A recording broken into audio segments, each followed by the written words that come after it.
Welcome back to the show. This is Science versus Conspiracy over coffee. I'm your co-host, Conspiracy. And I'm Science. Yeah, and thanks for joining us. Happy New Year. Happy New Year. We have a great show this week. It's the first week of the new year, and hope everybody did have a great New Year's. So we're going to be talking about the hidden history of the electric car. Ooh, vroom vroom. Vroom vroom. All right, so let's get into it.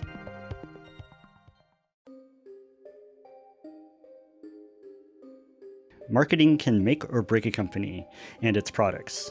Steve Jobs is a prime example of how brilliant marketing can revolutionize a business and disrupt an entire industry. Apple changed the world by changing how we interact with technology and each other. In contrast, the electric car had a series of marketing missteps 100 years ago that changed the landscape of transportation. Wait, did you say 100 years ago? 100 years ago. I was surprised too. Okay. And actually, it's over 100 years. What? Yeah. Okay, enlighten me. This is interesting. I didn't know this. All right, so brew some coffee, pull up a chair, and open your mind. Today on Science versus Conspiracy, we will be discussing how a marketing misstep changed the course of the electric vehicle over coffee. All right. When you think of electric cars, Tesla, Nissan Leaf, and possibly the Chevy Bolt are the names that come to mind right away. Prius. Oh, and the Prius. It's yes. a hybrid, I guess. But it's a hybrid, yeah. Still. Yeah, Tesla is the big one that first comes to mind. Exactly. Yeah. And it seems like it's a brand new technology to most people. Yeah. And governments around the world are jumping on the bandwagon to electrify the entire vehicle fleets. The technology of electric cars actually dates back to the 19th century. Wow. Can you believe it? No. A time when horse-drawn carriages were the main mode of transportation, and electricity in homes was still pretty much a luxury. So it's crazy to think that in 1832, a guy by the name of Robert Anderson developed the first crude electric vehicle. What? 1832. No way. Yeah. But it wasn't until the 1870s, when electric cars became more practical. That's still an amazing accomplishment when you think about it. Okay, so are you going to tell me any more about this Robert Anderson guy and what he did in 1832? Well, the first official electric vehicle was built from a modified Starling tricycle. Okay. So picture a tricycle, two big wheels at the back and a wheel in the front. And instead of like the handlebars, it had like levers to control, I guess, speed and direction. Okay. And how was it electric? Underneath the seat, where it was a one-passenger vehicle, so right underneath where the person would sit, there was a bunch of batteries. Wow. All connected together to power it. Wow. It only got 25 miles per charge, and it topped out at 9 miles per hour, but still. It's still something. It was still something. You know what that sounds like? That sounds like a kid's science fair project, and I love it. Strapping a bunch of batteries to the undercarriage of their tricycle.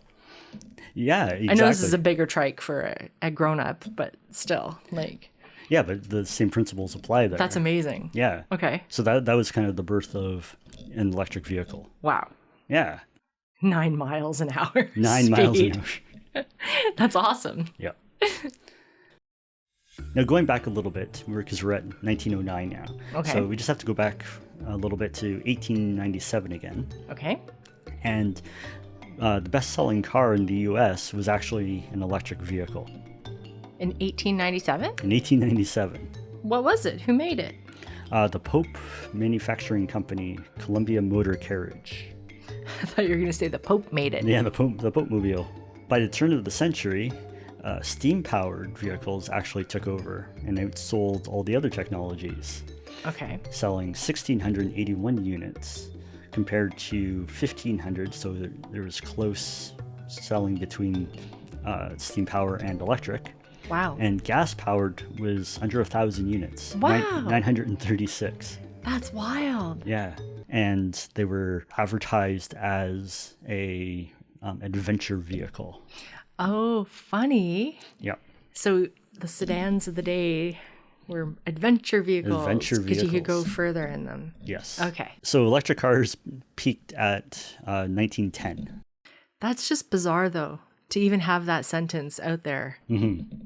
Electric cars in 1910 Yeah, peaked. they peaked. So is this where the marketing missteps were coming in too? Yeah, because they were adventure vehicles made for what at the time made for men, because they were seen as being more mechanically inclined and being able to work on their vehicles, and they like tinkering. So the gas powered vehicles were becoming more reliable, and they were able to like fix things on. And a lot of men didn't want their women to drive. Exactly. That was the other thing, that it was another way of controlling their women, how far away that they can go. Yeah. Because the marketing misstep here, what I see is that the electric car companies started advertising them as cars for women, like electric cars. Oh, you're kidding. No. Are you serious? Yeah. It was, I had no idea it was going there. back around that time, it was seen as a simpler vehicle. Women could operate it without any trouble, and they could just go to the store and back. And that's where the marketing end of it came in. And maybe if they didn't market it so segregated, men and women, things may have been different. But because women only represented 15% of the drivers in Los Angeles, for example, Okay. in 1914, Okay. and 5% in Tucson. Wow. So very few women were buying or able to drive. Yeah. Like I said, as the technology advanced with petrol-based vehicles, electric cars kind of died out, and the amount of women that were buying or even able to drive was so low that the business plans of these electric car companies just kind of failed.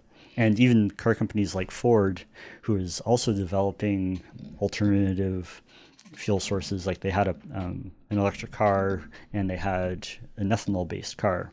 They did? They did. Okay. And I'll get into that in the other podcasts when we talk about the alcohol prohibition. Okay. But there were other car companies that were making electric vehicles alongside gas-powered cars. Okay. And the business just wasn't viable. They weren't making enough money to continue the research and to continue production of these electric cars. Right. Not to mention, like the batteries, they were still lead acid batteries, which is different than the lithium ion batteries that we have today that are far more efficient. Sure. But just thinking like 100 years ago, if we had to have developed the technology and the battery capabilities way back then, where we could be today, like it could actually be something that would make sense, or we might not even know about what it's like to have a gas-powered car. That's so bizarre to even think about, because that's what our society is built upon. Mm-hmm. And that was the whole thing about how the motor vehicle really got going, was like in large cities like New York City, where there was like hundreds or like 300,000 horses in the late 1800s. Can't even imagine that. Yeah, and there's a report that going from It must have been very stinky. yeah. Let me find it here. So much poop on the road. Yeah, like streets were blocked by horse manure, Oh God. and you couldn't pass. Yeah. And the smell, Oh God.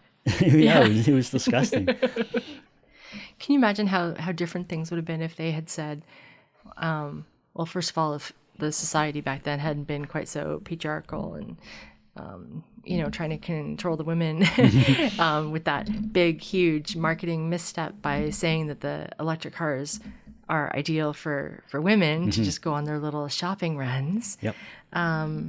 then perhaps the manly men could have potentially embraced it as well.